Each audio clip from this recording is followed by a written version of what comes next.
Rachel, and this is my belated AM reading for Friday, January 10th, 2020.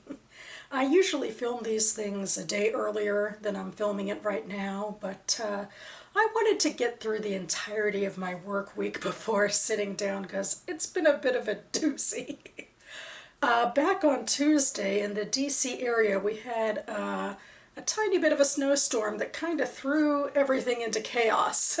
And around 1 p.m., the federal government closed, and then pretty much everything else in DC followed suit and closed. So we're all like cramming ourselves into the metro and so forth in order to get home, and it was crazy. And I spent the rest of the week working long hours to make up that time because, you know, I'm a contractor, so if I don't get work, I don't get paid.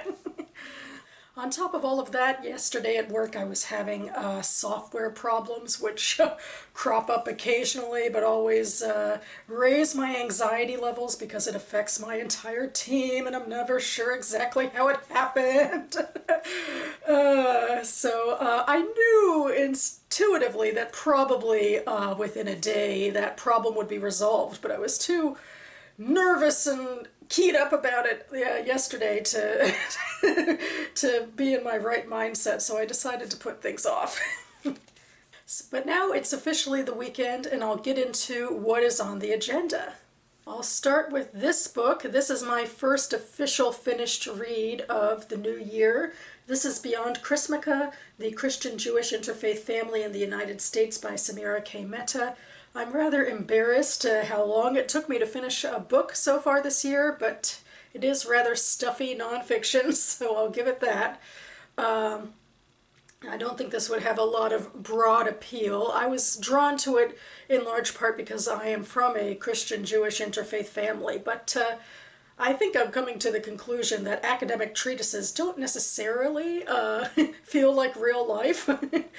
It just seems like everything she was laying down and all that jargon doesn't jive with my personal experiences, although she had some interesting things to say about trends in American culture, really, about the rise of interfaith marriages starting, or really going into overdrive in the 70s and continuing to this day, and how there's been sort of two broader American mindsets about it. There's the assimilationist camp of yesteryear, which is kind of bigoted, and it's about how America favors a quiet, individualized sort of Protestant outlook on the world rather than the weird foreign Jewish or Christian quirks of culture, and how interfaith marriage was supposed to basically iron those quirks out of the system.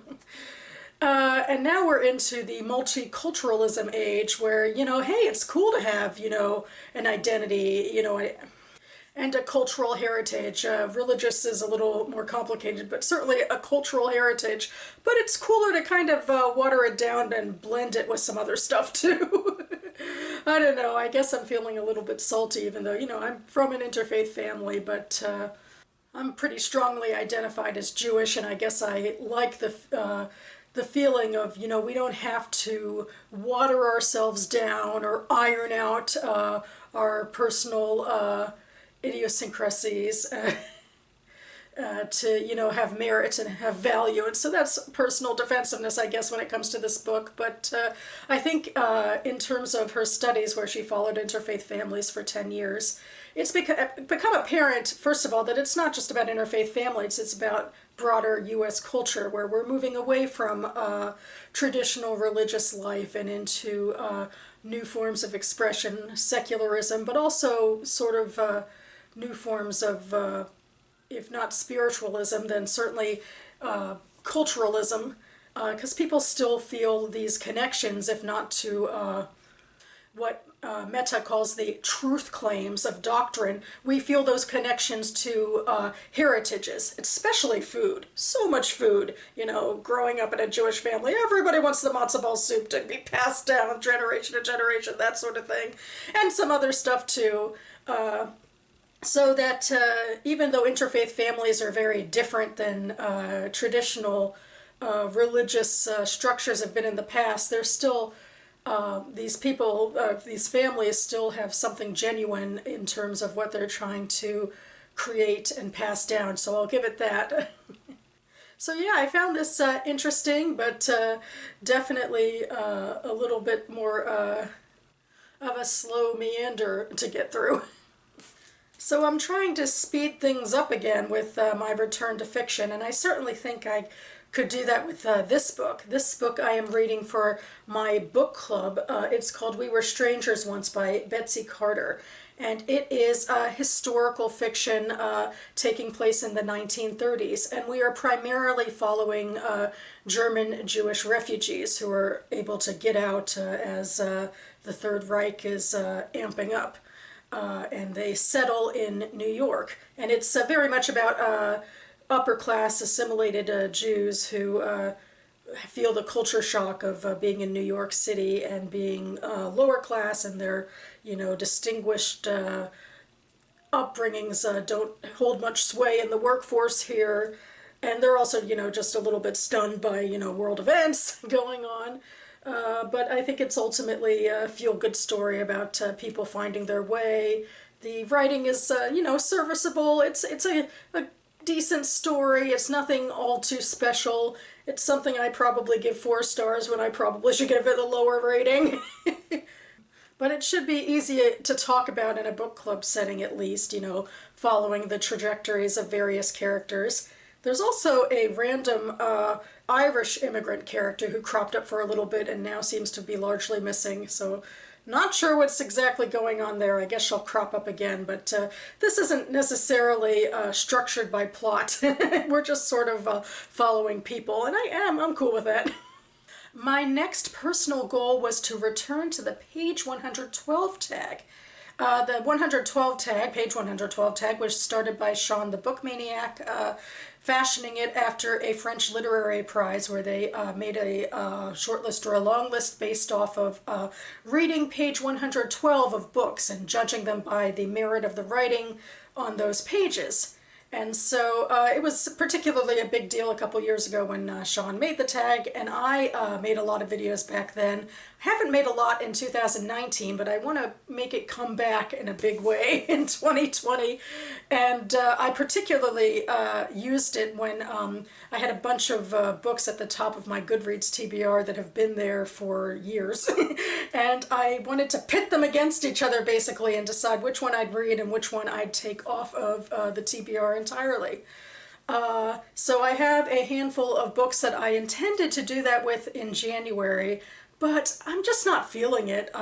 There are 6 books, and I've already basically picked the 3 that stand out the most to me that I'd like to read, and I'm okay with ditching the other 3. So here's my first set of 2 that I'm not going to do the page 112 tag for.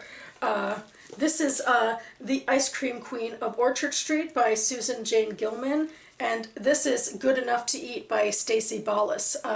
Good Enough to Eat is a contemporary novel with some nominal Jewish content, I believe, about a woman who loses a bunch of weight, and then her husband, ironically leaves her for a heavier woman, and then she goes out into the world to re-find herself, and there's romance and stuff like that. The Ice Cream Queen of Orchard Street is one of those sprawling historical epics where we have this character who is involved in the ice cream soft serve industry, I believe, and she has a life that spans the 20th century of America, and she started out as a Jewish immigrant, and I think she's supposed to be one of those, feisty characters, or at least one of those characters with a lot of attitude that, might be fun to follow. And, there's going to be a lot of commentary, I think, on the major events of last century.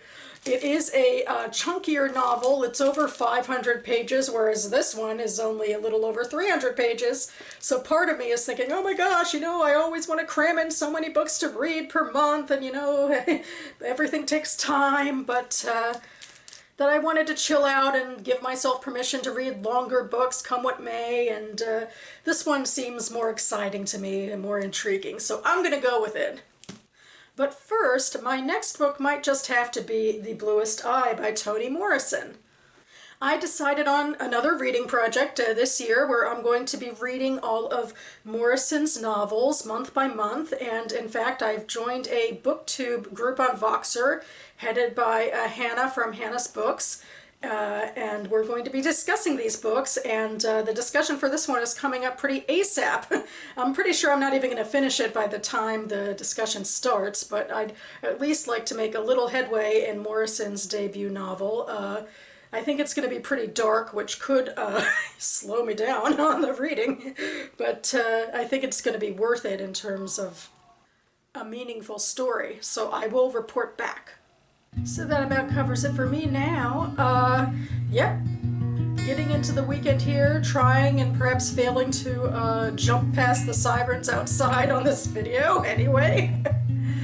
On Saturday, I'm going to a local chapter meeting of the Maryland Writers Association for the first time in several months, which excites me a lot and perhaps makes up for, any lack of writing this week. I actually went to a writers group meetup thing on Wednesday, but we were mostly chatting during that time, and I was looking at the titles that are contenders for the long list of the BookTube Prize in fiction and nonfiction. I have them printed out. I have some titles highlighted that interest me. I think I'd still like to find a few more to add to my own personal voting list. I probably am not supposed to be talking about this in a whole lot of detail, but I am still very excited and a fair bit intimidated by these long lists and what I should be thinking of to choose. Robert just made a whole video about this on the BookTube Prize channel, so I'll link that down below. And yeah, on Sunday I think my dad is coming and we're finally gonna go see the new Star Wars movie. I can't believe it's taken this long. His best friend is already giving us some shade about that and how long it's taken. And I'll probably be writing a blog post to review about it. So fun times. Hope you're all having fun times going on this weekend as well. Thanks so much for watching, everyone, and I'll see you next time.